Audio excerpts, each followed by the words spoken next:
Hello मेरे टेडस्टर, कैसे हो आप सब। आई होप आप लोग अच्छे होंगे। तो आज हम लोग बात करेंगे कोफोर्ज लिमिटेड के बारे में। तो आपने देखा ही होगा कि स्टॉक 10% डाउन गया है। तो अभी इसकी फंडामेंटल एनालिसिस हम लोग करेंगे, उसके बाद टेक्निकल्स भी देखेंगे और देखेंगे ऐसा हुआ क्यों, मुझे क्या रीज़न समझ में आ रहा है मैं आपके साथ शेयर करता हूँ। तो हम लोग स्क्रीनर पर आ गए हैं और सर्च करते हैं Coforge limited. Okay, Coforge limited, ये हमारे पास फंडामेंटल डेटा अवेलेबल हुआ है स्क्रीन पर। अभी हम आपके पास बेसिक जानकारी देते हैं कि जो आपका मार्केट कैप है कोफोर्ज का 27,000 करोड़ का है। करंट प्राइस जो है 4483 का है। बुक वैल्यू 587 की। स्टॉक पी 34.7, इंडस्ट्री की पी 36.7। प्रमोटर की होल्डिंग आप देख सकते हैं 0% है। और ROC ठीक है, ROE ठीक है। यहाँ पर गौर करने वाली बात क्या है कि स्टॉक का पी 34.7 का है और जो इस कंपनी का एवरेज मीडियन पी है, आप मैक्सिमम का देखेंगे तो 11.5 का है।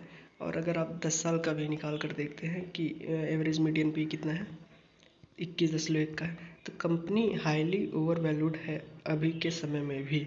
34.7 के पी पर ट्रेड कर रहा है और जबकि इसका मीडियन पी है 21.1 10 साल का, और जो मैक्सिमम टाइम फ्रेम में है 11.1 का। तो कहीं ना कहीं ये एक रीज़न समझ में आ रहा है कि कंपनी जब इतनी ओवर वैल्यूड रहेगी तो स्टॉक में गिरावट आनी एक नॉर्मल सी बात है। ठीक है, अभी क्वार्टरली रिजल्ट इसका भी आया, देखते हैं कैसा आया, परफॉर्म करता है। तो आप देख सकते हैं कि जो मार्च 2021 से डेटा है, रेवेन्यू लगभग हर एक साल इंक्रीज की 12, 14, 15, 16, 17, 18, 19, 20, 21, 22, 22, 23, ठीक है। और क्या बोलते हैं इसको, PBT और जो आपका नेट प्रॉफिट है वो भी लगभग सेम ही तरीके से इंक्रीज हुआ है। लेकिन आप यहाँ पर गौर करने वाली बात यह है कि आप देखेंगे जो अभी लेटेस्ट मार्च क्वार्टर का रिजल्ट है, 229 करोड़ का नेट प्रॉफिट हुआ है। लेकिन कितने की सेल्स पे सेल्स हुआ है 2358 करोड़ का, और उस पर जो आया है नेट प्रॉफिट तो 229 करोड़ का। और इससे बैक पे अगर हम जाएँ 225 करोड़ का प्रॉफिट हुआ था केवल 1743 का करोड़ के सेल्स पे। तो सेल्स अभी 1743 से 2358 पहुँच गए हैं, लेकिन प्रॉफिट जो था 225 से 229 ही पहुँचा। तो ये कहीं ना कहीं एक रीज़न रहा है कि उस समय मार्केट को जो वैल्यूएशन देनी थी कि आपने इतने कम सेल्स पर भी उतना प्रॉफिट किया, और अभी उससे ज़्यादा सेल्स करके भी उससे कम प्रॉफिट आ रहा है। तो ये कहीं ना कहीं एक रीज़न और समझ में आ रहा है। ठीक है, ईयरली P&L अगर हम लोग देखें तो सेल्स आप मार्च 2013 से देखेंगे लगातार इंक्रीजिंग है, और उसके बाद नेट प्रॉफिट भी लगातार देखेंगे तो अभी तक का हाईएस्ट एवर है। लेकिन वही है कि आपने जब पहले कम सेल्स पे ज़्यादा नेट प्रॉफिट प्रोड्यूस करके दिया था तो उस हिसाब से मार्केट ने आपको वैल्यूएशन दिया, और अभी आप ऐसा नहीं कर पा रहे हैं, इसलिए मार्केट ने आपको डाउनग्रेड किया। ठीक है, और अभी हम लोग बात करते हैं शेयर होल्डिंग पैटर्न के बारे में। तो आप देख सकते हैं कि प्रमोटर की होल्डिंग सितंबर 23 से 0%। लेकिन क्या ये रिटेल पब्लिक के पास चले गए? इनफैक्ट रिटेल पब्लिक के पास जब से उन्होंने बेचा है तब से कमी हुई है। ठीक है, अभी तक 10.69% रिटेल पब्लिक के पास। अगर इतना माइनस कर दिया तो लगभग 90% माल जो है वो बिग इन्वेस्टर, बिग प्लेयर्स के पास है। तो ये एक अच्छी बात है। तो फंडामेंटल एनालिसिस में हमने जो बेसिक जानकारी थी वो आपको दे दी। अब इसके टेक्निकल्स और चार्ट को ओपन करते हैं। जस्ट अ मिनट, हम वेट। हाँ, ये हमारे पास अब कोफोर्ज लिमिटेड का चार्ट ओपन हो गया है। तो मैंने पहले से आपके टाइम बचाने के लिए आपका मैंने पहले से कुछ लेवल ड्रा करके रखे हैं। तो आपको दिखाऊँ मैं अभी कि जो एक सेकंड, मंथली चार्ट कन्वर्ट करके मैं आपको दिखाता हूँ। कुछ बहुत ही इंटरेस्टिंग सा आप देखेंगे। आप यहाँ पर देखिए कि ये जो मार्च 2020 का क्रैश आया था उस समय इसका लो कितना बना था, 735 का। और उसके बाद ये जब रिकवर होके आया 3 जनवरी 2022 को, तो इसने अपना हाई कितना बनाया, लगभग 6135 का। तो इतने दिन में, जस्ट अ मिनट, एक मिनट, आप देखिए यहाँ से इसके लो से और इसके हाई तक 500 कुछ दिन, मतलब लगभग 2 साल से भी कम दिन, लगभग 1.5 साल में ये 700% का रिटर्न दिया है। स्टॉक 8 गुना हो गया।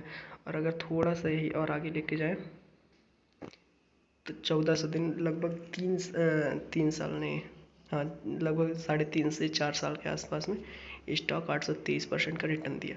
यहाँ लगभग मतलब 8-9 गुना हो गया स्टॉक, ठीक है।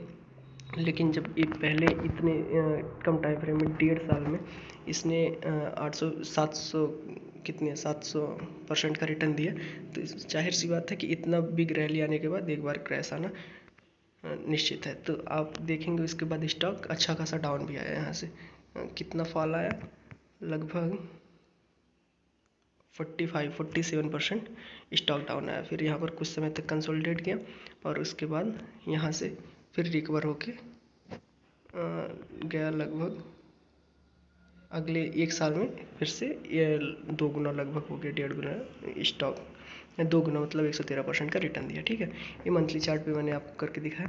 तो अभी स्टॉक के लिए जो कल अच्छा खासा डाउनफॉल आया 10% का, तो आप देख सकते हैं कि मंथली चार्ट पे एक अच्छा खासा सपोर्ट जो है यहाँ पर 4449 मतलब यही कुछ 4400 से 4450 की रेंज जो है एक इम्पॉर्टेंट सपोर्ट रहने वाली है इसके लिए। अभी स्टॉक 4482 पर है करंट मार्केट प्राइस इसका। तो अगर ये इस लेवल को भी ब्रेक करता है तो कहीं ना कहीं ये 3200 का लेवल जो है इस तक आने के चांसेस इसके बढ़ जाते हैं, क्योंकि स्टॉक हाईली ओवर वैल्यूड है और बहुत ही कम समय में बहुत ज़्यादा इसने परसेंटेज रिटर्न दे दिया। तो एक बार क्रैश आना ज़रूरी है और निश्चित है, मतलब आएगा ही। तो आप समझ सकते हैं कि जैसे पहले यहाँ 6100 के लेवल से डाउन होके आया, आपका 3200 के लेवल को टच किया, तो हो सकता है ऐसे ही यहाँ पर भी आके अगर यहाँ 4450 या 4400 के रेंज में ये सपोर्ट नहीं अच्छा ले पाता, तो उसके बाद 3200 के गेट खुले हुए इसके लिए और यहाँ तक आएगा और मैक्सिमम चांस है कि वहाँ से रिवर्स हो सकता है। लेकिन क्या होगा तो आगे हम लोग देखेंगे ही। और वीकली चार्ट कन्वर्ट करके अगर मैं देखूं तो यहाँ पर भी एक अच्छा खासा यही सपोर्ट जो निकल के आता है 4450 4440 के आसपास का, आप यहाँ पर देख सकते हैं। यहाँ पर आप देखिए, यहाँ पर रेजिस्टेंस का काम किया था, यहाँ पर भी रेजिस्टेंस का सपोर्ट का काम किया था, यहाँ पर सपोर्ट का काम किया था, ठीक है। तो यहाँ पर भी मैक्सिमम चांस है कि एक सपोर्ट का काम करें, और अगर नहीं करता तो उसके बाद वही लेवल जो मैंने बताया कि 3200 का लेवल यहाँ पर आके जो अच्छा खासा मेजर सपोर्ट है यहाँ पर आता हुआ आपको स्टॉक दिख सकता है, क्योंकि पीछे यही लेवल एक बार किस चीज़ का काम कर चुका है, रेजिस्टेंस का काम कर चुका है। फिर उसके बाद ब्रेकआउट देके ऊपर गया था, फिर उसके बाद अच्छा खासा ऊपर गया, फिर वहाँ से जब डाउन होकर आया तो पहले इस लेवल के पास 4450 के आसपास इसने सपोर्ट लिया और उसके बाद वहाँ से ब्रेक हुआ तो 3200 के आसपास सपोर्ट लेके फिर यहाँ से बाउंस बैक करके नया लाइफ टाइम हाई बनाया, ठीक है। तो अभी भी उसके लिए यही सपोर्ट अच्छा खासा बना हुआ है 4482 का, 4450 4400 के रेंज का। अगर इसको ब्रेक करता है तो 3200 के गेट खुले हुए हैं, इसमें कोई आश्चर्य की बात नहीं होगी, ठीक है। तो यही आपके साथ डिस्कस करना था। बाकी और एक बार डेली चार्ट पे भी कन्वर्ट करके देख लेते हैं हम, क्या हम लोगों ने सही लेवल ड्रा किया है। या आप देख सकते हैं कि यहाँ पर डेली पर भी यहाँ पर बार बार रेजिस्टेंस का काम किया है और यहाँ से ब्रेकआउट हुआ था और ऊपर गया था, फिर यहाँ पर सपोर्ट का काम कर रहा था। तो अभी भी उसी लेवल के आसपास जो स्टॉक ट्रेड कर रहा है। आप देखें तो कहीं ना कहीं इसने जो लो बनाया अपना 4460, तो उसी रेंज के पास इसने सपोर्ट लिया और लो को इसी पे एडजस्ट करके वहाँ पर क्लोज हो गया।